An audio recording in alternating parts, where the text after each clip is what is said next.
No one is really more normal than anyone else. We all have some disorders or handicaps, whether we see with glasses, have allergies, or wear a hearing aid. In the same crowd, only about 1 in 10,000 people might be an albino. Hello, pretty stranger. Can I talk to you a while? You know, I'm kind of tired and lonesome. Seems like I've been 10,000 miles. Just want to talk to you a while.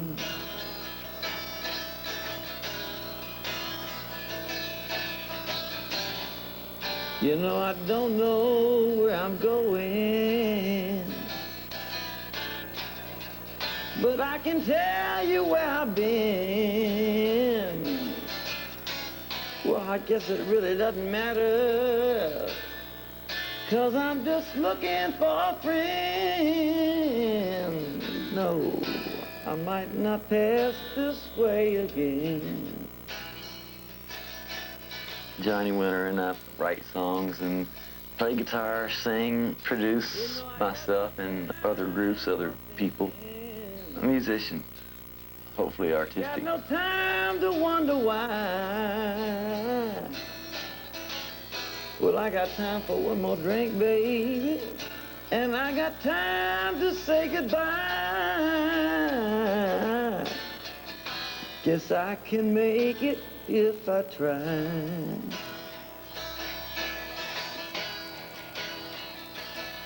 I had one guy that tried to talk to me for a half hour, and I just couldn't convince him that I wasn't Scandinavian. He talked to me in 3 or 4 different languages, and he couldn't speak English, and he just wouldn't believe that I wasn't, you know, from over there.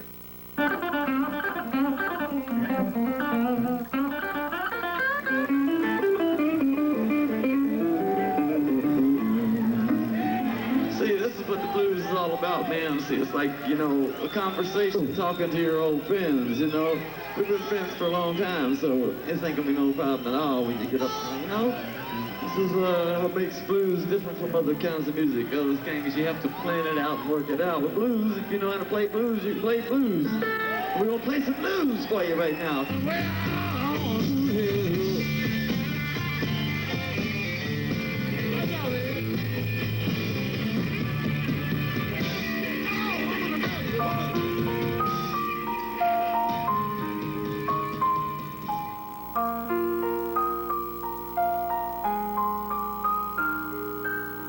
That the best age is right now, you know, until he goes to school, actually, because and we have to really enjoy that time, because we don't, well, there is no social pressure, and there is no social reaction from, you know, it's just, you know, a really smooth and enjoyable time. And after that, well, he's going to start school, and it's going to be, well, the reaction from people and the prejudice that it's going to start. There was a 25% chance that our second child would be albino. But Alison, who was born 2.5 years after Sean, was not albino.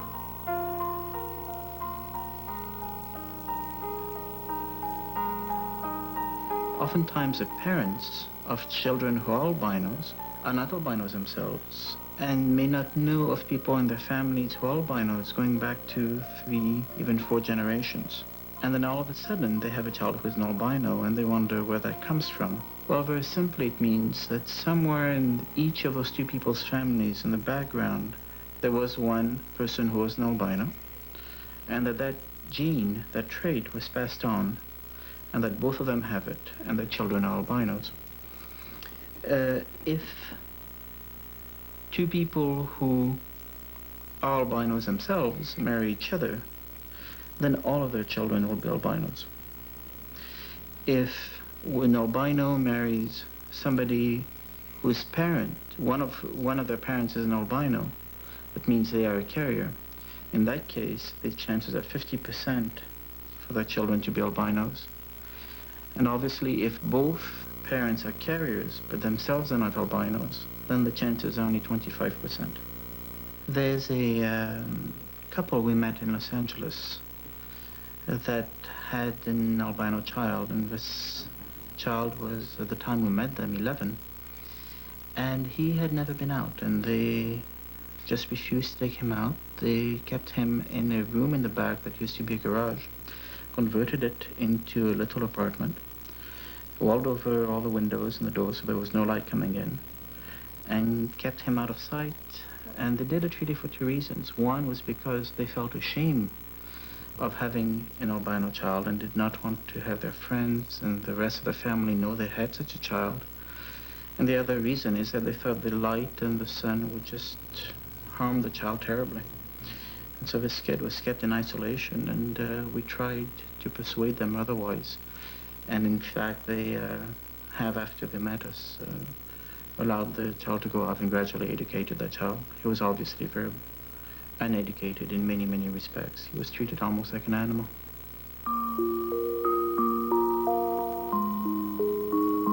Have you ever met an albino? Yes, we have. You have? A friend of yours? An albino, yeah. Do you know what an albino is? Yes. What's an albino? Well, it's a person with a short lifespan, super white hair, pink eyes, sort of like an albino rat. Wow. Oh, it's true. I've seen them before. Why a short lifespan? Not too sure about that, but Their that's what... cells inside, aren't they turning to white? The white cells take over? The red cells. Do you know what an albino is? Yes, I do. What is an albino? What is an albino? Yes. Albino is someone who has, I think, a blood problem. Malcolm? How old are you? 10? 10. Have you ever met an albino? No. Do you know what an albino is? No. Have you ever met an albino? No. Do you know what an albino is? No. Do you know what an albino is? Yes, I heard. I have an idea about it. What is your idea? What do you think? What do you think an albino is?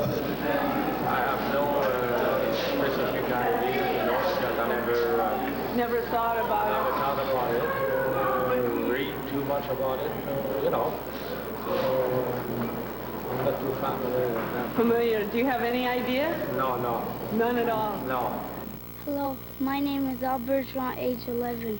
Hello, my name is Steve Bergeron, age 11. I'm Christian Forget. I'm 30 years old. My occupation is technician in electronics. My name is François Forget. I'm 34, and my occupation is disc jockey.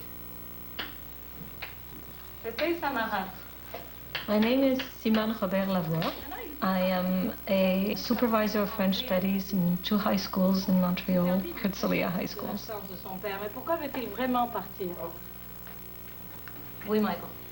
When I found out my teacher is an albino, I got scared. I never even encountered an albino before. At first, I was really nervous and I considered her different, but then I just realized she was like any normal teacher and even tougher.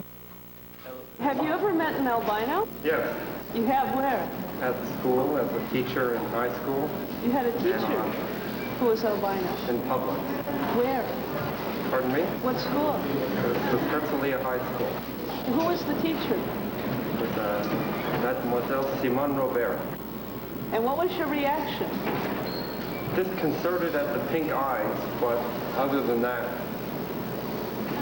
accepted it. I was only 13. What was the reaction of the other kids in the class? I gather more or less the same. What do you know about albinos? Not much, except they lack skin pigmentation. Did she explain to you anything about her condition? No. She didn't at all? No. I see. But did you ask her? No. Why? It was easier to find out the information other places. I would not ask a person about a particular condition that they had that was different regardless of what the condition was. I don't think it's polite. If I had a big nose, which I do, I wouldn't want people to ask me where I got the big nose from. I have a big nose.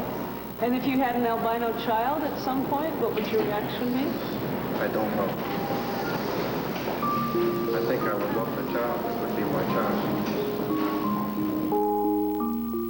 Historically, albinos have either been venerated or treated as outcasts.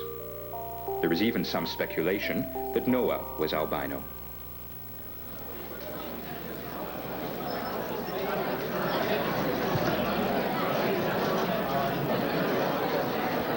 There's a story in Thailand, friends of ours who were working there ended up having a failure rate in their population to whom they were giving the pill in the range of 30%, which is amazingly high, and they were sure the pills were not being used or being thrown away.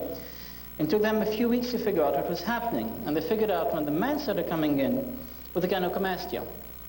The problem was that in Thailand, it's a society where they have a tremendous sharing of the functions between the husband and the wife, and they found out that one day the mother took the pill, one day the father took the pill.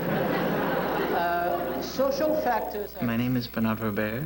I teach at McGill University in the Faculty of Medicine and do research on the male reproductive system.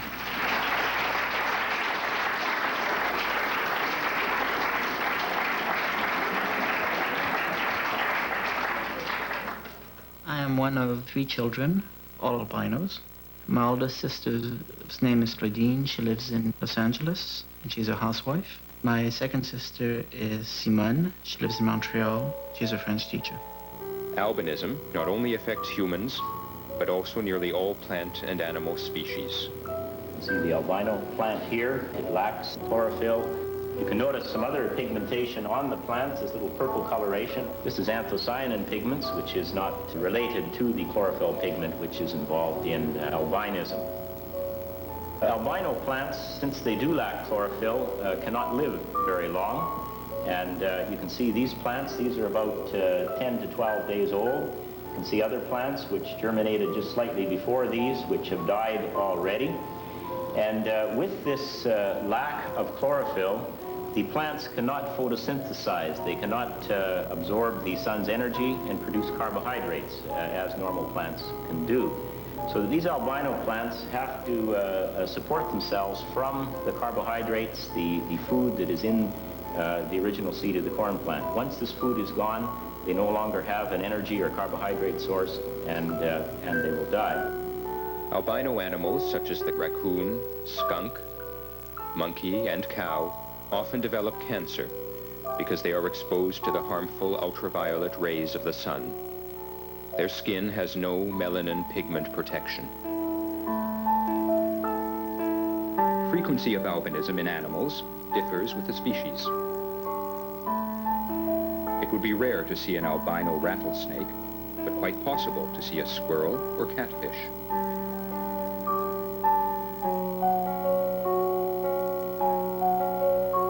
In Olney, Illinois, a colony of albino squirrels has developed, which numbered 700 in the early 1960s. These squirrels are protected by a city ordinance passed in 1925 that says they have the right of way on any street in town. Anyone who kills one is fined $25. Here we see 2 caribou calves, one of which is an albino. The incidence of albinism is highest in the Negroid race, and the next highest is in the Caucasian race. By far the lowest is amongst Orientals. This type of African albino has accumulated small amounts of pigment or freckles on the sun-exposed areas of his body. He has light yellow, blonde hair, and yellow-brown eyes. These types of albinos burn, but do not tan. Because of the high frequency of albinism in some African populations, skin cancer is very common. In one study of albinos, among 512 Igbos of Nigeria, 50% had cancer by the time they were 26 years old, and none were found over the age of 40. You're supposed to die before you were 30 or before you were 35. Heard it both ways. But the longest I was supposed to live was 35. And all I could say was, well, I've never heard that before. I hope it's not true. This albino man is 63 years old. Fortunately, in most societies today, neither a high incidence of cancer nor death at a young age is associated with albinism. albinos have learned to protect themselves from the harmful rays of the sun, not only by clothing and housing, but also by using very effective sunscreen lotions. Anzi, an Australian Aborigine, was born in New South Wales in 1869. Discovered by an Englishman, he was brought to Melbourne. Eventually, he came to the United States, where he lectured wearing a high hat. When he removed his hat, he revealed his unusual hair, which itself measured a circumference of approximately 6 feet. He is also listed as having been with the Adam Forepaw Sells Brothers Circus in 1900. At the turn of the 20th century, Hopi Indians told early ethnologists that they did not believe albinism was inherited. Abnormalities at birth were then regarded as the result of previous actions. Among the San Blas Indians of Panama, where there is a great deal of interbreeding, 1 out of 132 have albinism.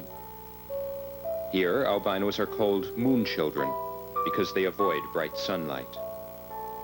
They are also semi-outcasts, and as a result participate less in daytime tribal activities. As well, they are not permitted to marry. But in some South American countries, albinos are very highly respected. Here, people often believe that the whiter you are, the closer you are to God. To do research with animals, they want to have a homogeneous strain. And one of the easiest traits to use is the color of skin of the animal.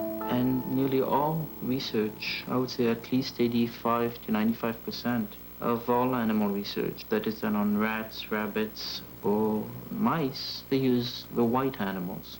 They view them as white rats, and they're all given different strain names, but they're all albino animals. So maybe most of the research out there is being done for our Versili group, but not for the rest of the world. The cause for albinism is really quite simple, and that is that there's an enzyme that makes a pigment, and that pigment is called melanin. And that enzyme just does not work. It's there, but it doesn't work properly in albinos. Albinism comes in a range of expressions, and it goes from the most extreme, which is a complete lack of pigmentation in all the hair follicles, hair and skin, in the retina, so that the eyes are affected. And these are very obvious to anybody who looks at somebody who's an albino. Obviously they're white, their hair is white, their skin is white.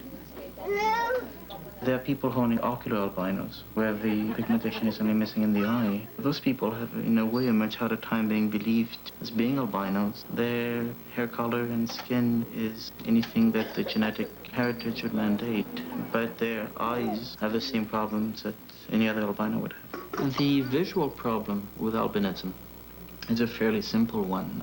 What happens is that there is no melanin in the eye, as there is none anywhere else. The response of the body, the response of the eye, is to move. That movement is called nystagmus.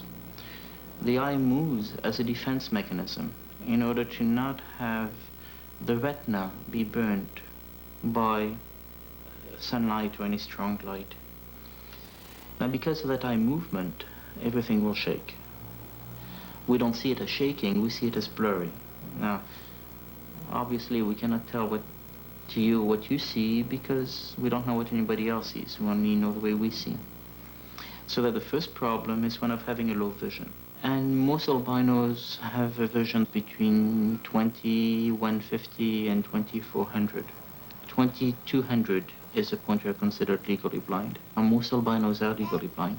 Now the other problem when you have nystagmus is that your two eyes will not move in a coordinated manner. And depending on whether you're right or left-handed, the opposite eye becomes dominant. And that's for those people who write and read. The reason being that when you're very small and you have to read close up, as you write, you will cover up the right eye with your right hand if you're right-handed, and the left eye becomes dominant. And so you have one eye that dominates, and right now, obviously, I'm seeing with the left eye primarily the scope of the field, and the right eye wanders off to the side. And that gives wider peripheral vision, but in fact, I'm seeing with only one eye at any one time. And therefore, the principle of using both eyes to see depth of field is not applied by anybody who is an albino. Albinism gives you a much poorer eyesight, and it is not correctable. The glasses we wear are either binoculars or magnifiers, according to the needs, so they are not correcting glasses.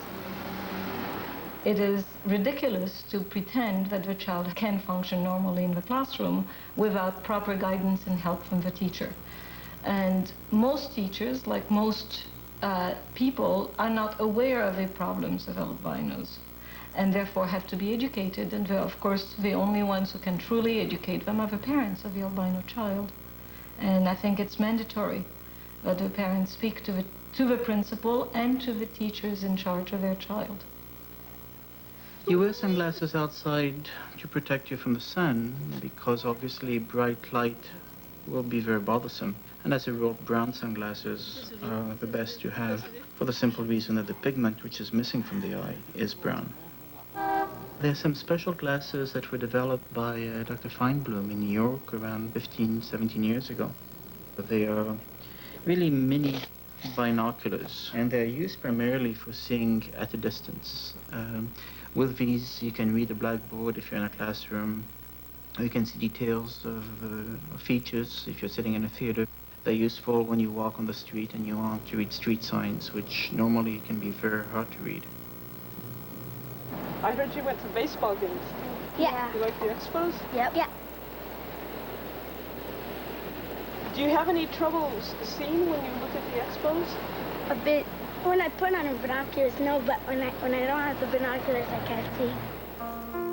Another more popular visual aid is the single focusable telescope called a bioptic. The older models, like the one shown earlier worn by Dr. Bernard Robert, were not focusable. The newer models have various powers and are therefore more versatile. Cost of the glasses is $600 to $1,600. Under certain circumstances, it may be necessary for an albino to have a more expanded field of vision. A recent development is the honeybee lens. This lens is set in a frame of glasses. It is one of the visual aids that is recommended for albinos who require distance vision for their work. The honeybee system makes the field as seen through a telescope larger. For example, a farmer who drives a tractor might use the honeybee lens system to view his fields while driving. The multi-scope glasses were inspired by the eye of a honeybee. The bee's eye contains several thousand separate lenses, each angled in a slightly different direction. This allows the bee to see a wide range of images without moving its head. The glasses also permit the wearer more mobility, for instance, when he is riding a bicycle. Cost of the glasses ranges from $1,500 to $2,000. The honeybee glasses are like three separate magnified images that are adjacent to each other. Low vision aids can be obtained in most specialized clinics in major cities throughout the world.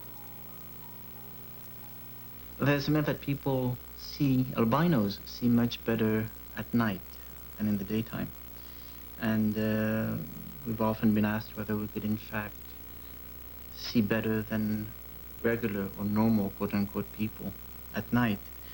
Well, the fact is that when there is less light, we have less of the eye movement, less of the nystagmus, and our eyesight is not as bad relative to normal people at night than it is in the daytime. But in fact, at any time of the day or night, we see much less well than people with normal eyesight. I always felt very protective of Edgar because he was my younger brother, and even though supposedly we had the same vision, it was just because they really couldn't. I guess our eyesight was so bad that it was so far down there they couldn't really grade it. I used to get angry because he would say, "I can't see this, I can't do this." Me and the family would say, "Yeah, but the eye doctors say you can see the same thing that I see, so don't be chicken." I just made up my mind, I guess, at a real early age that things were going to be real hard for me, and I was just going to have to fight for anything that I wanted to get. And Edgar seemed more passive, and he was always more willing to sit back and observe and watch what was going on. And I wanted to jump right in the middle and feel what was going on.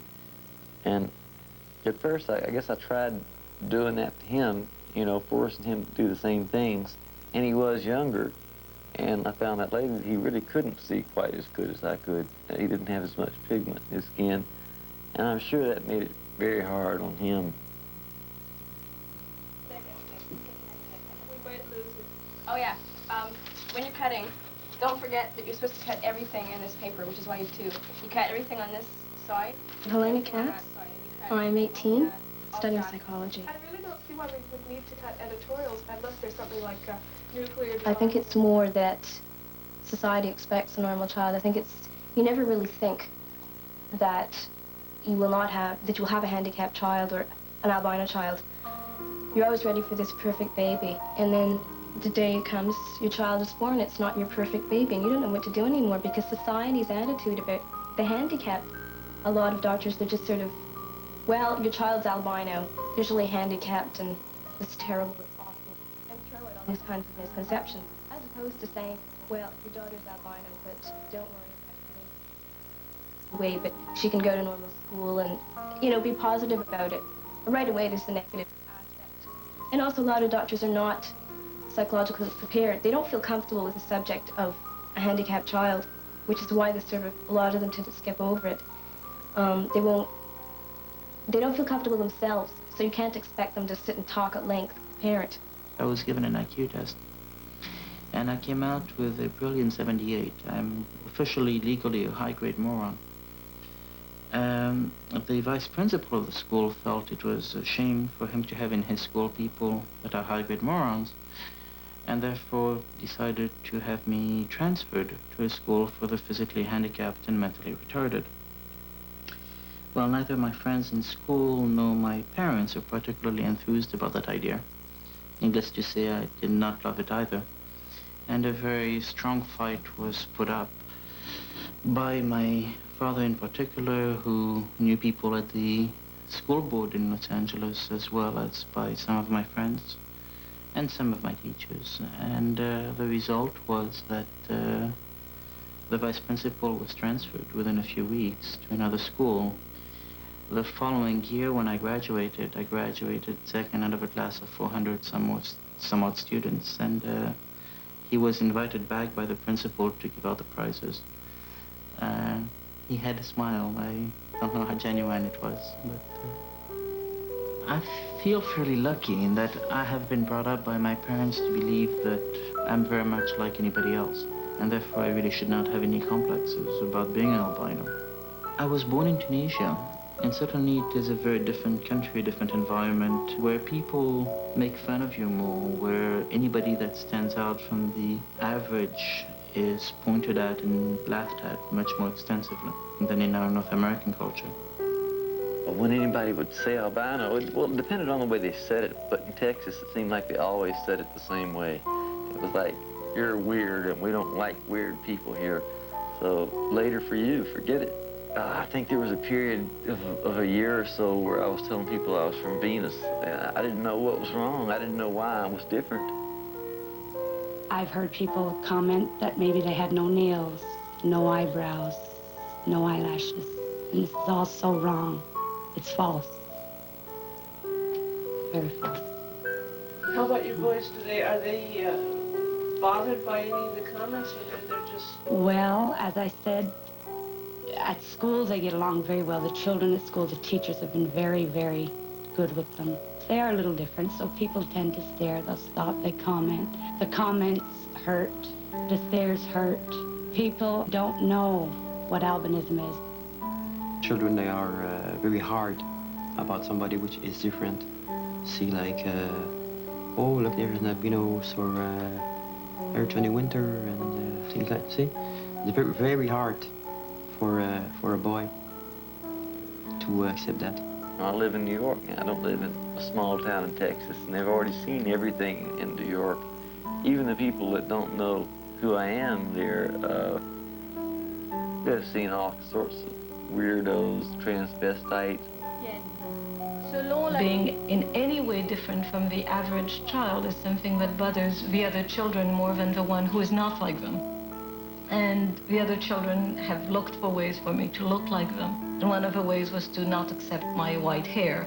They decided that I had to have hair black like them, and two little girls came. One threw ink on top of my head, and the other one dipped my braids into ink pots, which made me have short hair very quickly.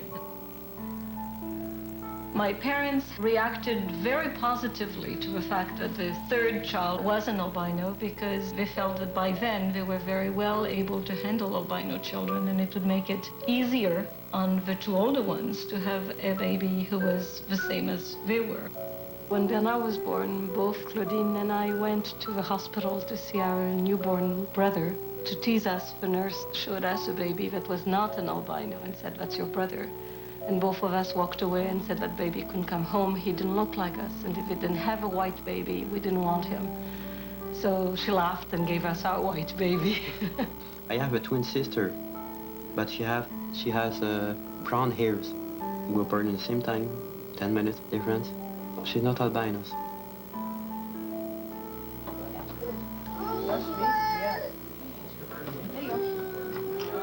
Parents of albino children have very few sources of information available to them.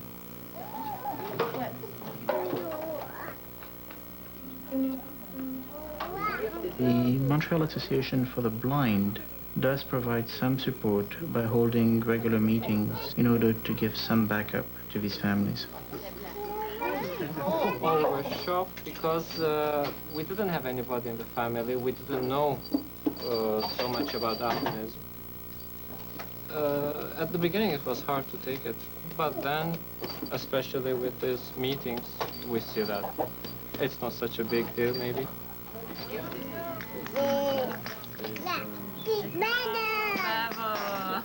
At the beginning I thought that he won't even be able to see his toys.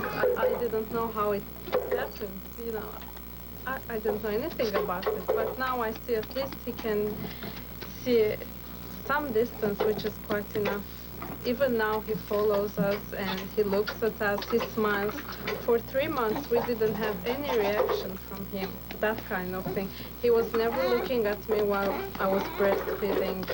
He wasn't showing any reaction to anybody, anything. Now that he starts, I'm much more hopeful. The result you have to wait for. Okay, son, come on. Get up there. Good. And the next one? When parents have a child who is an albino, the biggest trauma to them first is coping with the idea that they have a child that is different from the mean. But what is very difficult is for them to deal with their families. Often grandparents and aunts and uncles will feel sorry for their child instead of trying to understand their child. To a large extent, what they're saying is, how are we going to cope with having a child that is different? I know my parents felt guilty. They seemed to feel like it was something that they had done that was wrong, even though they tried to not let that show. It still kind of came across. And I'm at the point now where I really have to make a decision on it. Now I'm almost 40, and my wife really wants children really badly, and I'm just not sure yet. I'm not sure I'm grown up enough yet. And I guess that's the main thing, is I'm just not sure that I can put myself in second place and be a father and take care of my kid, and not just say, you do it, and I'm going off to Canada or Europe or wherever. And that was the reason I always used for not having children before, was I just can't do it in this kind of business. And now it's getting right down to the wire, and I really don't know. It would be much easier for me and the child than if an albino child was born to parents which were totally normal, having a father that he could relate to. I think I'd like a little girl, though. I think if I had a normal little guy, I think it would bother me a little bit that I couldn't go out and play baseball and football with the kid and do the things that fathers normally do. That would bother me. With a girl, I wouldn't feel that pressure that I know I would feel with a boy to, be a man and do those manly things, play football, baseball, hockey, everything, that we just can't really do. I mean, I did them anyway, and it really was embarrassing to go through physical education, PE, and, you know, play baseball when you really can't see the ball but about half the time, and you're out there trying to do it anyway. As a teenager, you want to blend in with a group. And as an albino, you can't do that. You cannot go to the beach because if you're exposed to the sun for more than 10 or 15 minutes, you're going to burn very badly. When I went to summer camp at 11, I found all these sports that I was great at. And in summer camp, I was completely accepted. In fact, I was even in the camp honor organization. You know, I mean, I was one of the most popular people at summer camp. But back in school, I was a total reject. I mean, people wouldn't talk to me. If they were in the in crowd, they wouldn't talk to me. Or if they did, it'd be something crappy until they knew that if they said something crappy, they were going to get beat up. But they didn't talk to me either because they didn't like me or because they were scared of me. It still wasn't like being accepted. But I could go off at summer camp and do all these things like win, you know, the 100-yard dash and the boxing thing and swimming and canoeing and these things that I could do, and bowling. The principal work I do is repairs in electronic equipment. Sometimes I make sound mixing for shows, and I even make photographies.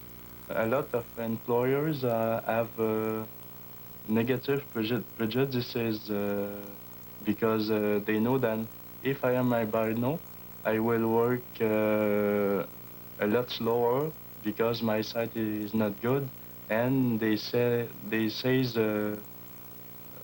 a lot of time that it will not be a good decision, financially speaking, to have a slow worker in the enterprise. And that's why if they have the choice, they will take another person. And that's why, because of my reduced chances to have work, I decided to start my own business in things I like to do. The principal of Herzliya High School, Snowden, Mr. Arthur Candid, received my application of my curriculum vitae and decided that it was impressive and wanted me to come for an interview. When I stepped in his office, he just stared at me and stared at me for a good 5 minutes.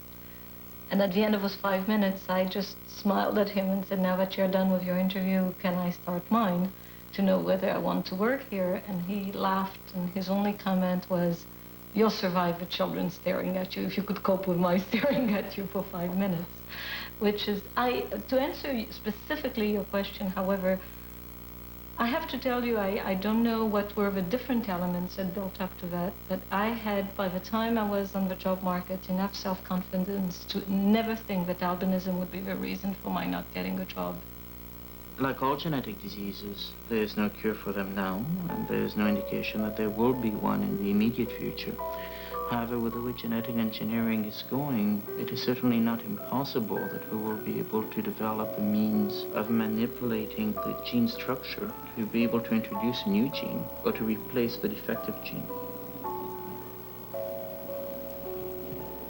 Sometimes people have suggested that, well, if you want a tan, why don't you use some of this stuff that colors your skin? And I just say, forget it. Even if it is good for my skin, I'm not used to, I'd have to readapt to a new skin color, if you will. So I don't really see any sense in it. I choose to tell people that I am an albino because often they don't think that I am one only because of the fact that I dye my eyelashes and eyebrows, and they think that I bleach my hair. I've seen Spider's books. When I met him and he said, yeah, well, your skin would be perfect, tattoos would really show up good, I was over there the next day ready to check it out. You get bored if you've done everything by the time you're 25, and I figured, well, if I wait till I'm, this age at least, I can't wake up now when I'm middle-aged and say I don't like them. I might be old and not like them, but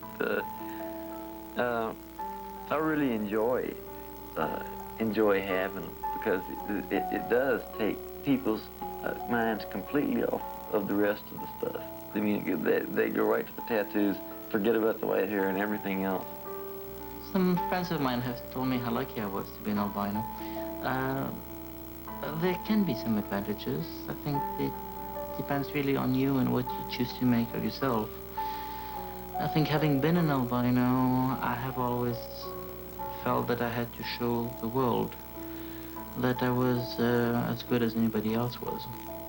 And that gives a certain degree of motivation that other people have often envied me for this.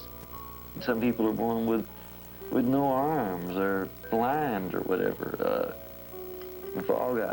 Everybody has got some kind of a problem, even if it's not something that you can see. Everybody's got their own problems, and this is just one of the little problems that life just gives to you to see how you're going to handle it.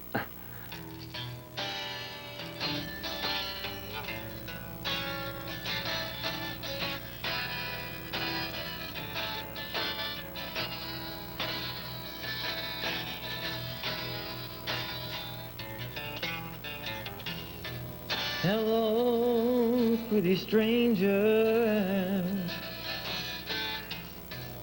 Can I talk to you a while? You know, I'm kind of tired and lonesome. Seems like I've been 10,000 miles. Just want to talk to you a while.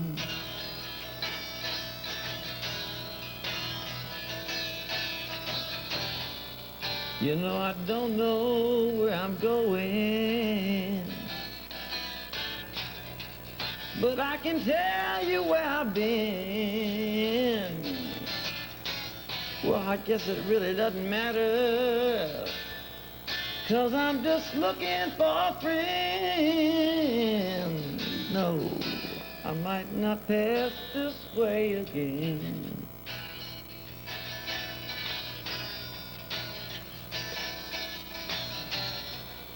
You know, I got no time for thinking,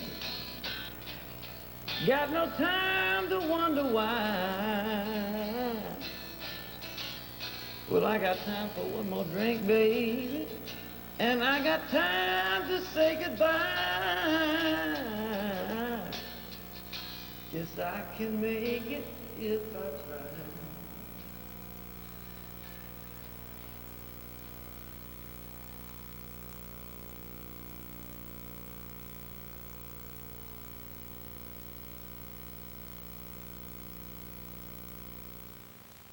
Did you slate it? Huh? Two. No, you gotta slate it. You gotta slate it. No, that's another time. Well, I saw the slate many times before. Yeah, but yours goes to the end. All right. There's the mighty Thames. That's what held Hitler back.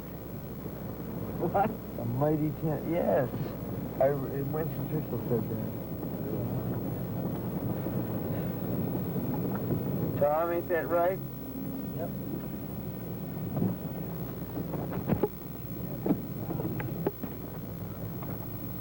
Ain't that right, Tom? Definitely right. Tom, I think I'm going to turn you into Tyrone Power. A matter of time. I just gonna... Say that again, will you, Bob? Tom? Yeah?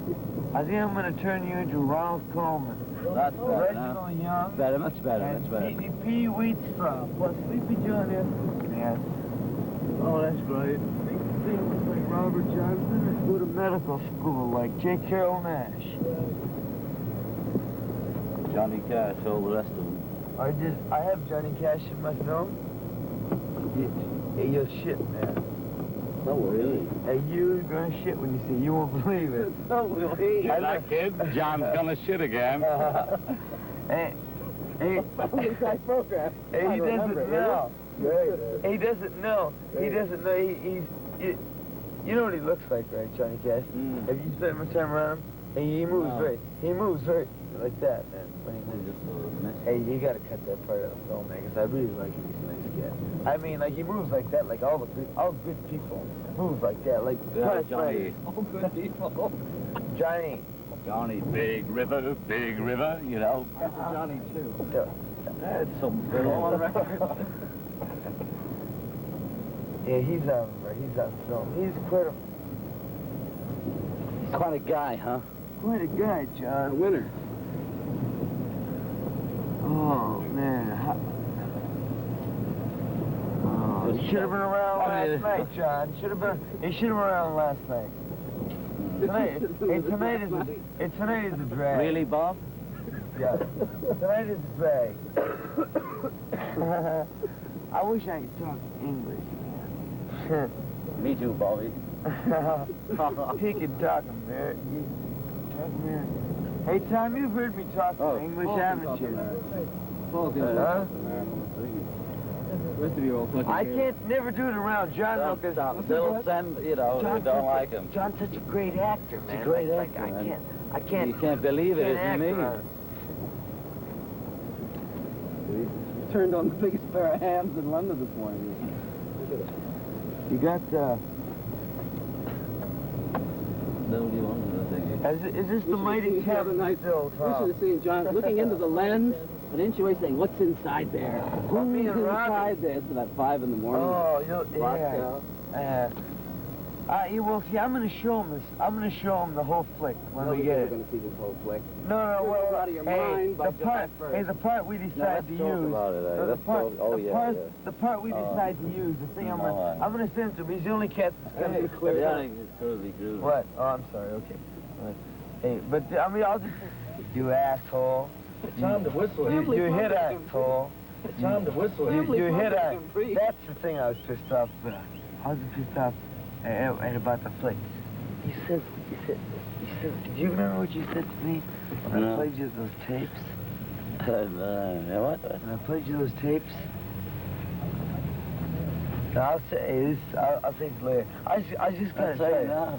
Oh, remember you said to me I played you this song and you said something about this gotta be in. I didn't realize at the time. Robbie told me. He said it's got to be in your song publishing company. What's the name of it? What's your